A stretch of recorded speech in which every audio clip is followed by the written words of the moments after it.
फाइसाखौथ' मानो बख'खो रायलायदो मा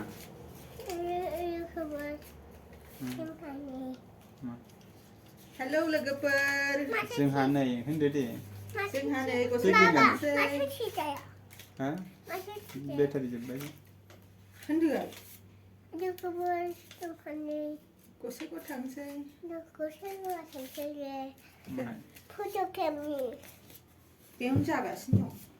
सोर सोर थांगोन मामिबो थांगोन मामिया फैसा सानदों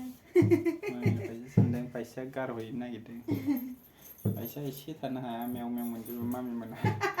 हारसाफोरनोल' हैनो गोसो जायो दिसियाबो हारसाफोरनोल' गोथाव गोथाव खाजा बायनायाव गारिजोबनो गोसो जायो हेल' लोगोफोर आरो दिसिया माबायदि नायलाय जासुलिलि हाथायाबो गेसाव साव खाथियाव नायफैदो हाथाया हि होनलाय मा नायबाय दा दानिया जों लंपेन्टआ बेखौ गानसै आराम आस्ते आस्ते ओंखारलांसै मामा मोननावहाय गसाइगावआवहाय मामा मोननाव जोङो गसाइगाव थांनानै मा जाबोगोन वाटारमेलन ओमफ्राय स्ट्रबेरि ओमफ्राय आरो मा जाबावगोन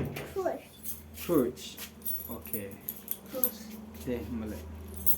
बाय बाय लोगोफोर उनाव नुलायफिनसिगोन